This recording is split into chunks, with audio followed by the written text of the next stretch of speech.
नमस्कार दोस्तों, स्वागत आप सभी का जीके महात्मा जी में। दोस्तों आज हम कवर करेंगे पीएच मान। बिल्कुल छोटा सा प्यारा सा चैप्टर है, लेकिन बहुत ही महत्वपूर्ण चैप्टर है। एग्जाम में यहाँ से हर बार एक दो क्वेश्चन पूछ लेते हैं, तो एक ट्रिक के माध्यम से हम इसे सोल्व करेंगे। और अगर आपका ये चैप्टर कंप्लीट है तो आप वीडियो छोड़ सकते हैं। तो चलिए शुरू करते हैं फटाफट। पहला क्वेश्चन, जल का पीएच मान कितना होता है? आपको 3 सेकंड मिलते हैं, इसके बाद हम इसका जवाब दे देंगे।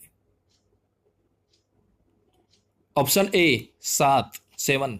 अब देखिए 7 को रिलेट कीजिए 7 दिन से। हफ्ते में 7 दिन होते हैं और 7 दिन हमें क्या चाहिए? जल, क्योंकि जल ही जीवन है। जल के बगैर हम एक दिन भी नहीं रह सकते। तो हफ्ते में 7 दिन हो गए और 7 दिन क्या चाहिए? जल। तो जल का पीएच मान हो गया 7। नेक्स्ट, नमक का पीएच मान कितना होता है? Option C 7। देखिए जिस तरह से हमें हफ्ते में 7 दिन जल चाहिए था, उसी तरह से हमें नमक भी चाहिए। खाने में डालने के लिए, सब्जियों में डालने के लिए, रोटियों में डालने के लिए नमक बहुत जरूरी है। तो जल और नमक हफ्ते में 7 दिन चाहिए। तो इनका पीएच मान हो गया 7। नेक्स्ट, रक्त का पीएच मान कितना होता है? Option A 7.4। अब देखिए 7 और यहां आ रहा है रक्त, यानी कि ब्लड डोनेशन कैंप। हफ्ते में 7 दिन लगना चाहिए। और 4 को रिलेट कीजिए, हमें साल में कम से कम 4 बार ब्लड डोनेट जरूर करना चाहिए। देखिए ब्लड डोनेट कैंप हफ्ते में 7 दिन लगना चाहिए और हमें साल में कम से कम 4 बार ब्लड डोनेट जरूर करना चाहिए। तो ये बन जाएगा 7.4 रक्त का पीएच मान, ब्लड का पीएच मान।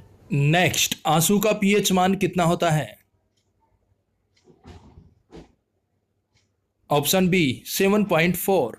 देखिए रक्त का और आंसू का पीएच मान सेम होता है 7.4। अब देखिए हमने पीछे बताया आपको, हमें ब्लड डोनेट कैंप हफ्ते में 7 दिन लगना चाहिए और हमें साल में 4 बार ब्लड डोनेट जरूर करना चाहिए। तो उससे क्या होगा, किसी भी पेशेंट को ब्लड आसानी से मिल जाएगा और उसकी आंखों में आंसू नहीं आएंगे। आंसू बिल्कुल नहीं आएंगे। क्यों? क्योंकि उसे ब्लड टाइम पे मिल गया। और कब मिला? जब 7 दिन कैंप लगा और हमने साल में 4 बार ब्लड डोनेट किया। नेक्स्ट, नींबू का पीएच मान कितना होता है? Option A 2.4। अब देखिए 10 रुपए के कितने नींबू आते हैं? 2-4। ज्यादा नहीं आते, 150 नहीं आते, सिर्फ 2-4 नींबू आते हैं 10 रुपए के। और हम शिकंजी में कितने नींबू डालते हैं? 2-4। ज्यादा भी नहीं डालते, 2-4 डालते हैं। तो 2-4 बिल्कुल कॉमन है। 10 रुपए के कितने नींबू आएंगे? याद रखना, 2-4, 2.4। नेक्स्ट, दूध का पीएच मान कितना होता है? Option A 6.4। ये बन जाएगा 64। और दूध का भाव क्या है? 64 रुपए किलो। दोस्तों ध्यान रखना, दूध का भाव है 64 रुपए किलो। गाय भैंस का जो दूध है वो 64 रुपए किलो मिलता है। और दूध का पीएच मान कितना है? 6.4, यानी कि 64। एग्जाम में दूध का पीएच मान आए तो बता देना, 64 रुपए किलो दूध खरीद के पीता हूं। नेक्स्ट, सिरके का पीएच मान कितना होता है? Option A 3। अब देखिए सिरके में आ रहा है सर, यानी कि गुरुजी, मास्टर जी, सर के पीरियड कितने होते हैं क्लास में? 3 पीरियड होते हैं भाई, याद रखना, 3 पीरियड होते हैं सर के। एक दूसरे तरीके से आप ऐसे याद रख सकते हैं, सिर यानी कि सर में दर्द हो रहा है। कब से? 3 घंटे से दर्द हो रहा भाई, सर में सर फट रहा है। तो सिरके का पीएच मान हो गया 3। नेक्स्ट, शराब का पीएच मान कितना होता है? Option D 2.8। अब देखिए 2.8 स्टार्टिंग में आ रहा है 2, यानी कि 2 बंदे ऐसे हैं जो सुबह 8 बजे शराब पीने लग जाते हैं। 2 बंदे ऐसे हैं जो सुबह उठते ही 8 बजे शराब पीने लग जाते हैं और कोई काम धाम नहीं उनके पास।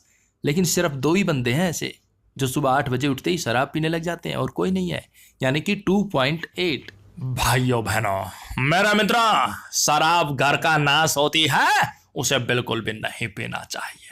अरे जूस पीजिए। नेक्स्ट, मानव लार का पीएच मान कितना होता है?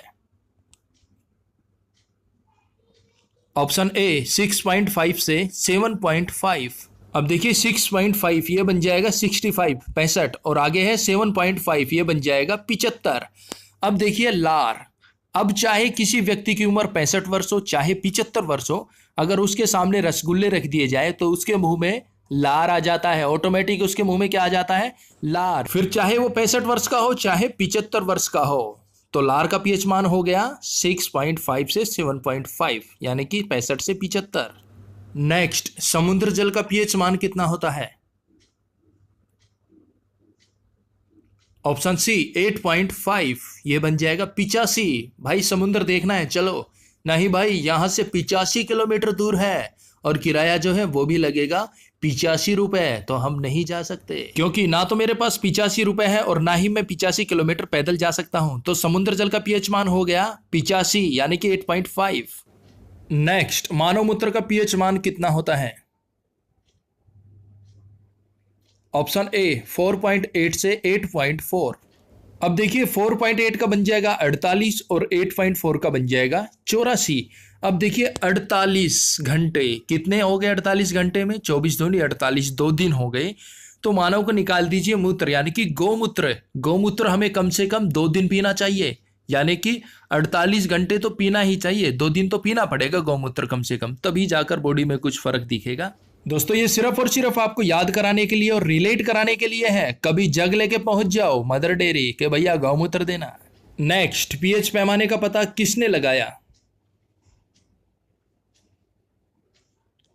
ऑप्शन ए सारेंस। अब देखिए सारेंस में वही सारी है, सारे स्टार्टिंग में आ रहे हैं सारे। आप सारे को, आप सभी लोगों को पता चल गया कि पीएच मान किसका क्या है, तो ये हो गया ना सारेंस, यानी कि सारे लोगों को पता चल चुका है अब पीएच मान किसका कितना होता है, क्योंकि हमने आपको बता दिया है। दोस्तों अब आपको मिलता है एक चैलेंज, किसी व्यक्ति के रक्त के पीएच मान में कितना परिवर्तन होने पर उसकी मृत्यु हो जाती है।